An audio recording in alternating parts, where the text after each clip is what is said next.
নমস্কার বন্ধুরা, আপনারা দেখছেন আপনাদের প্রিয় গার্ডেনিং বিষয়ক channel versatile gardener unique idea of gardening.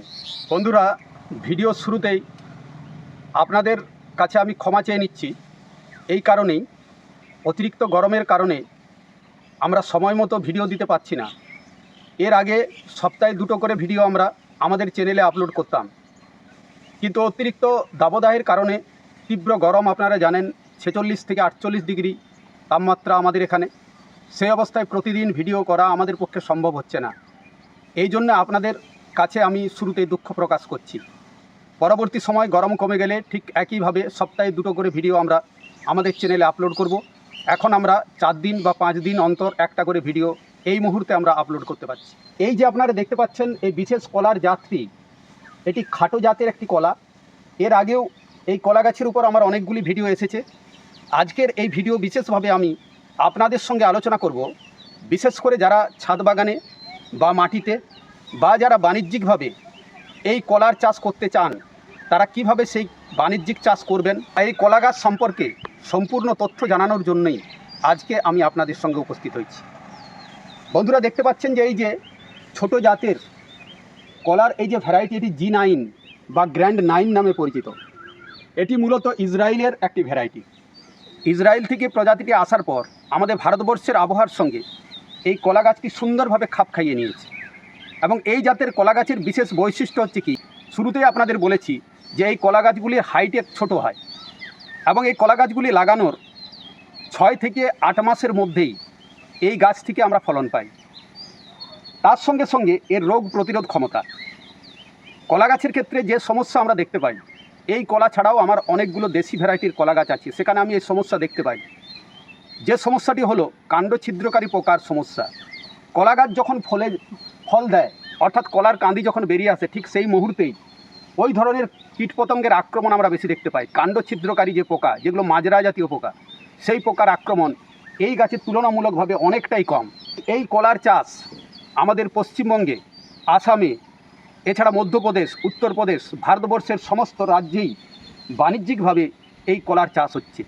কলা গাছটি খাটো হওয়ার জন্য এই কলার গাছটি আমরা স্বচ্ছন্দে আমাদের ছাদ বাগানে বড় কোনো কন্টেনারে বা 200 লিটারের হাফ ড্রামে আমরা এই কলা গাছ লাগাতে পারি এবং ফলন পেতে পারি। সেরকম আমি ফলন পেয়েছি, আপনাদের দেখাবো।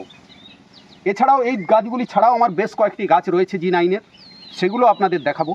তাই এই মুহূর্তে আমরা কি কাজ করব, যদি আপনাদের G9 কলা গাছেও এই ধরনের ফলন এসে থাকে, তাহলে এই মুহূর্তে আপনারা কী কাজ করবেন, বা কলা গাছ লাগাতে গেলে কি কি ধরনের সার দেবেন, কি কি পরিচর্যা নিতে হবে, সেই সম্পর্কে বিস্তারিত আমি এখন আলোচনা করব।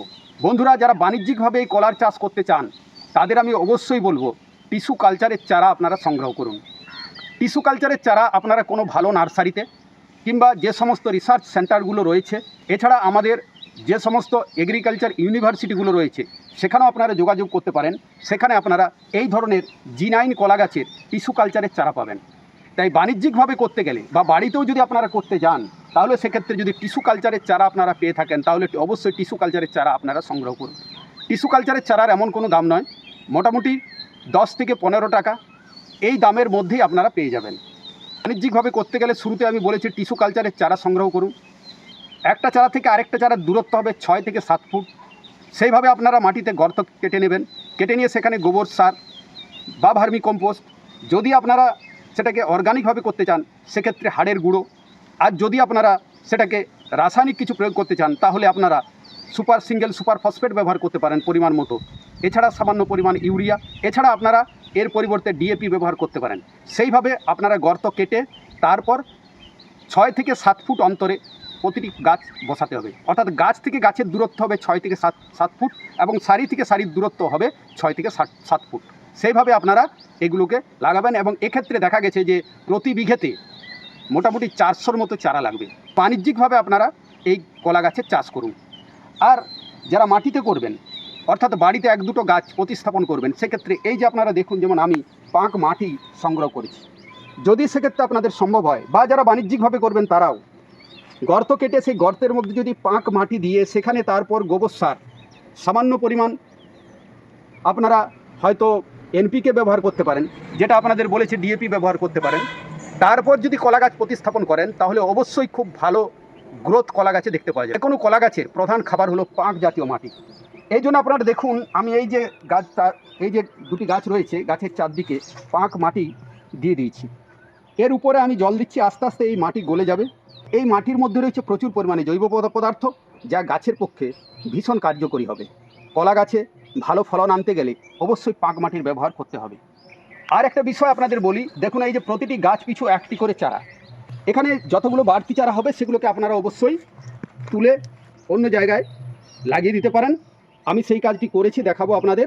আমার ওইদিকে একটি কলার গাছ রয়েছে, সেখানে অনেকগুলি চারা ছিল, সেই চারাগুলিকে আমি তুলে দিয়েছি, সেগুলো থেকে আমি চারা তৈরি করে নেব এইভাবে। এবং এর সঙ্গে সঙ্গে আমি ব্যবহার করেছি এই কলার আকার বাড়ানোর জন্য এই মুহূর্তে 10-26-26, সেই সঙ্গে আমি টাটা স্টিলের ধুরবি গোল্ড বলে যে মাইক্রোনিউট্রিয়েন্ট পাওয়া যায়, আর তার সঙ্গে যেহেতু এই গাছে ফলন এসেছে এই মুহূর্তে, তাই আমি ব্যবহার করেছি এমওপি মিউরেট অফ পটাশ, সেটা মোটামুটি 50 গ্রামের মতো নিয়েছি। তাই এই যে এই গাছটিতে আমি যে সার ব্যবহার করেছি আপনাদের বলি, 10-26-26 মোটামুটি 150 থেকে 200 গ্রামের মতো ব্যবহার করেছি, তার সঙ্গে 50 গ্রামের মতো এমওপি এবং 20 থেকে 30 গ্রামের মতো মাইক্রোনিউট্রিয়েন্ট টাটা ধুরবি গোল্ডের, টাটা স্টিল কোম্পানির, সেটা ব্যবহার করেছি।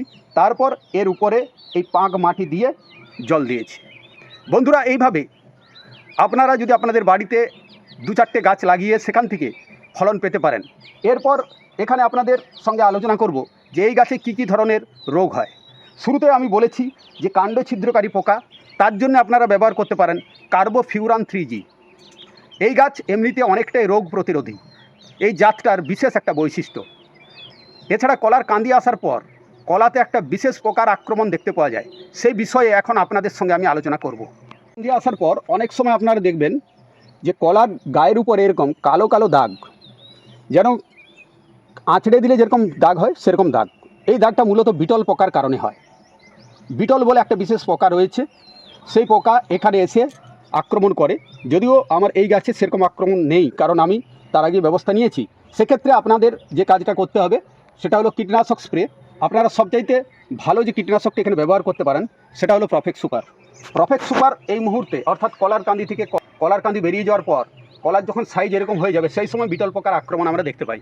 তাই সেই সময় আপনারা যদি প্রফেক্ট সুপার ব্যবহার করেন, প্রতি লিটার জলে 1.5 ml প্রফেক্ট সুপার, এবং তার সঙ্গে যে কোনো একটা আপনারা ছত্রাকনাশক ব্যবহার করতে পারেন। সেক্ষেত্রে আপনারা সাপ ছত্রাকনাশক ব্যবহার করতে পারেন, কিংবা আপনারা কপার অক্সিক্লোরাইড জাতীয় ব্লু কপার বা ব্লাইটক্স আপনারা ব্যবহার করতে পারেন।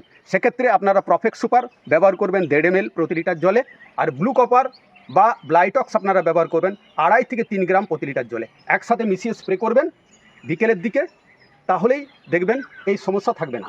তাই কলা গাছের ক্ষেত্রে এই স্প্রেটি আপনাদের করতে হবে। এছাড়া কলার আকার বাড়ানোর জন্য আপনাদের মাইক্রোনিউট্রিয়েন্ট সময় সময় স্প্রে করতে হবে। বোরন আপনারা ব্যবহার করতে পারেন, এবং তার সঙ্গে সঙ্গে 0050 মাঝে একবার আপনারা ব্যবহার করতে পারেন, যেটাকে আমরা বলি সালফেট অফ পটাশ। বন্ধুরা, এই যে দেখুন আর একটি G9 কলার গাছ। এই গাছের গোড়ায় অনেকগুলি ছোট ছোট চারা ছিল, আমি সেগুলোকে তুলে দিয়েছি। তুলে সেগুলো আমি চারা তৈরি করব। সেইভাবে শুধুমাত্র একটা গাছের পিছনে একটি গাছ। এই গাছটি মোটামুটি আর 3-4 মাস পরেই এই গাছটি থেকে কান্দি হবে, এবং তার 4-5 মাস পরে এই গাছটি থেকে আমরা ফলন পাবো। সুতরাং এইভাবে একটি গাছের পিছনে একটি গাছ এভাবে আপনাদের রাখতে হবে, তবেই কলার কান্দির সাইজ বড় হবে এবং কলার আকার বড় হবে। অন্যথা কলা গাছ থেকে আপনারা কাঙ্ক্ষিত ফল পাবেন না। এরপর আপনাদের দেখাবো ছাদ বাগানে কন্টেনারে আপনারা এই G9 জাতের কলা গাছ কীভাবে লাগাতে পারেন। বন্ধুরা, এই যে দেখুন এটিও G9 কলা গাছ। আমি কন্টেনারে এই গাছটিকে লাগিয়েছি। এর আগেও এই গাছ থেকে আমি একবার ফলন পেয়েছি। এই গাছটি থেকে আমি 2-3 মাস পরেই ফলন পাবো। এখানে অনেকগুলি চারা ছিল, আর সেই তার চাপে দেখুন এই যে আমার এই যে কন্টেনারটা, এটা কিন্তু ফেটে গেছে। এর পরিবর্তে আপনারা 200 লিটারের হাফ ড্রাম ব্যবহার করতে পারেন। গাছের গোড়া সবসময় পরিষ্কার রাখতে হবে, এবং এগুলো খাটো জাতের কলার ভ্যারাইটি, তাই স্বচ্ছন্দে আপনারা ছাদ বাগানে এই জাতীয় কলা গাছ এই ধরনের কন্টেনারে বা 200 লিটারের হাফ ড্রামে, সেটা হলে আরও ভালো হয়, আপনারা লাগাতে পারেন এবং ফলন পেতে পারেন। সেক্ষেত্রে হয়তো মাটিতে যে কলা গাছ থেকে যে কান্দিটা আমরা পাবো সেরকম এত বড় হবে না, কিন্তু আপনারা আপনাদের প্রয়োজনের কলা এখান থেকেও পাবেন। অর্থাৎ ছাদ বাগানেও এই জাতের কলা চাষ করা সম্ভব। তো বন্ধুরা, G9 সম্পর্কে আপনাদের সঙ্গে বিস্তারিত আমি আলোচনা করলাম। এই সংক্রান্ত যদি আপনাদের কোনো প্রশ্ন থেকে থাকে অবশ্যই আপনারা কমেন্ট সেকশনে আমাকে জানাবেন। তার সঙ্গে সঙ্গে আপনাদের অনুরোধ করব, এই প্রতিবেদনটি ভালো লাগলে অবশ্যই চ্যানেলটি সাবস্ক্রাইব করে আমাদের সঙ্গে থাকবেন। তার সঙ্গে সঙ্গে আপনাদের যে সমস্ত আত্মীয় স্বজন, বন্ধুবান্ধব, বিশেষ করে যারা বাগানি বন্ধু আছেন, তাদের মধ্যে ভিডিওটা একটুখানি শেয়ার করবেন, লাইক করবেন, এই অনুরোধ রেখে আজকের মতো আপনাদের কাছ থেকে বিদায় নেব। দেখা হবে আগামী নতুন ভিডিওতে। নমস্কার।